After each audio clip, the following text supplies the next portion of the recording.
गुरुर्विष्णु गुरुदेवो महेश्वरः गुरुर्साक्षात् परब्रह्म तस्मै श्री गुरुवे नमः।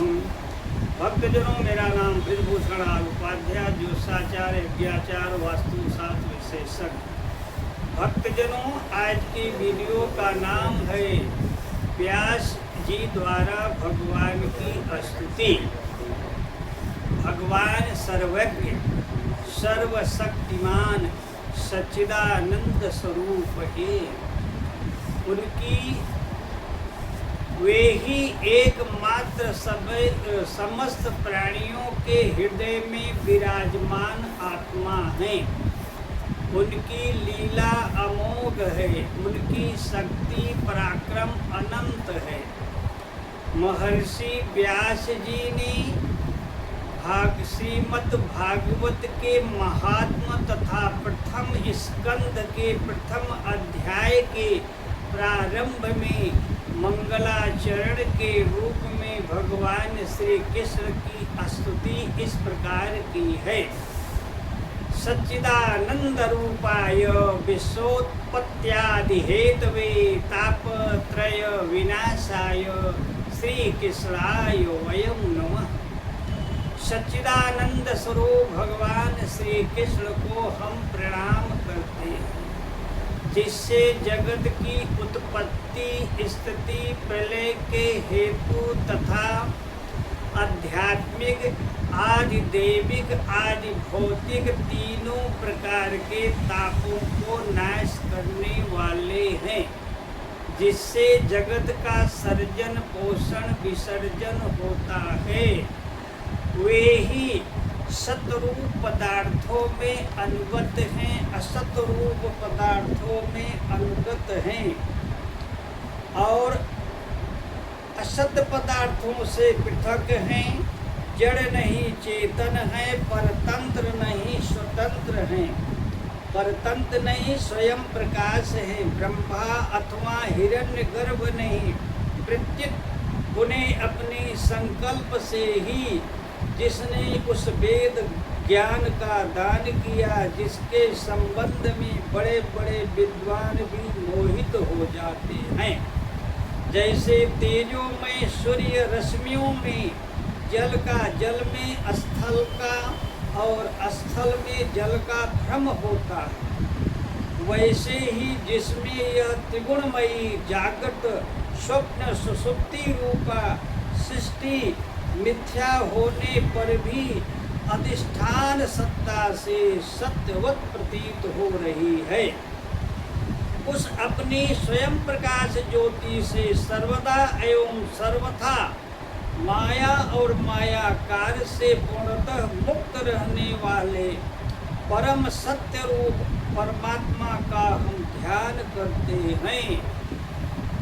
एक बार व्यास जी अपने आश्रम से सुबह घूमने निकले। उन्होंने क्या देखा? एक शबर जाति का व्यक्ति कुछ मंत्र पढ़ता है और वृक्ष झुक जाता है। वृक्ष से फल लिया और दोबारा कोई मंत्र पढ़ता है, वृक्ष अपनी जगह जाकर खड़ा हो जाता है। व्यास जी उसके पीछे पीछे जाने लगे। वो जल्दी जल्दी चलकर अपनी झोपड़ी में घुस गया और उधर से निकल गया। कई बार व्यास जी ने उसका पीछा किया, लेकिन वो मिला ही नहीं। उसके बेटे का नाम था कृपालु। एक बार कृपालु ने पूछा, ऋषिवर, आपको हमारे पिताजी से क्या चाहिए? व्यास जी ने कहा, नमन विद्या चाहिए। कृपालु को दया आ गया। उन्होंने व्यास जी को वृक्ष नमन विद्या बता दिया। और व्यास जी तो सिद्ध महापुरुष थे। उन्होंने मंत्र पढ़ा, वृक्ष झुक गया, फल लिया, और दूसरा मंत्र पढ़ा, वृक्ष अपनी जगह जाकर के खड़ा हो गया। फिर कृपालु के पिताजी आए। क्या बात हो रही थी व्यास जी से? तो कृपालु कहता है व्यास जी वृक्ष नमन विद्या आपसे सीखना चाहते थे, आप उनसे मिलते ही नहीं थे।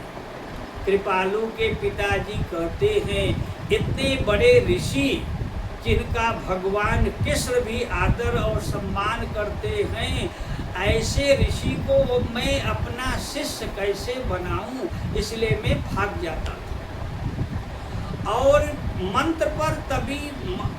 मंत्र पर श्रद्धा होगी तभी मंत्र फलित होगा। मंत्र तो दे दिया, ऐसा करो व्यास जी अपने आश्रम में जब सत्संग करते हो उस समय मिलने जाओ, देखो क्या होगा।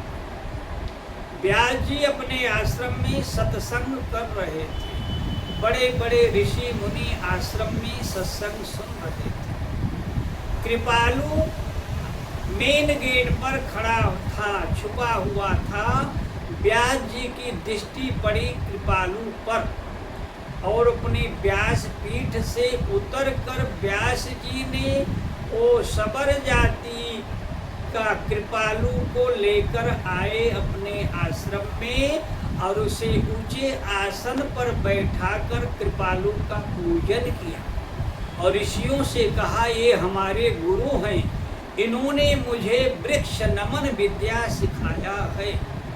इसके बाद कृपालु वापस आ जाता है अपने घर पर। अपने पिताजी को कहता है, सभी ऋषि मुनियों के बीच में व्यास जी ने हमारी पूजा की। कृपालु का पिता हाथ जोड़कर आंखों में आंसू भर कर व्यास जी को प्रणाम करता है, धन्य है आप व्यास जी।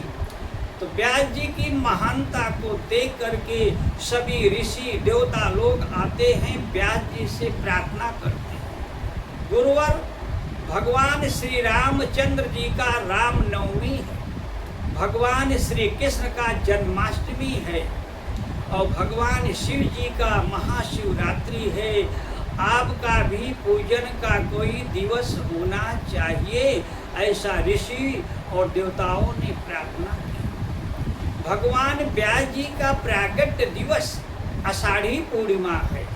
सभी ऋषि और देवताओं ने आषाढ़ी पूर्णिमा के दिन भगवान वेद व्यास जी का पूजन किया, तभी इस पूर्णिमा का नाम पड़ा आषाढ़ी पूर्णिमा, व्यास पूर्णिमा, गुरु पूर्णिमा। आषाढ़ी पूर्णिमा, व्यास पूर्णिमा, गुरु पूर्णिमा के दिन देवता लोग अपने गुरु बृहस्पति का पूजन करने जाते हैं। राक्षस लोग अपने गुरु शुक्राचार्य जी का पूजन करने जाते हैं। पूरे विश्व में गुरु पूर्णिमा, व्यास पूर्णिमा, आषाढ़ी पूर्णिमा बड़े धूमधाम से मनाया जाता है। सभी शिष्य अपने गुरु के द्वार पर आकर गुरु पूजन करते हैं। तभी से ये आषाढ़ी पूर्णिमा, गुरु पूर्णिमा, व्यास पूर्णिमा मनाया जाता है। और इस पूर्णिमा के दिन शिष्य को अपना निरीक्षण करना चाहिए।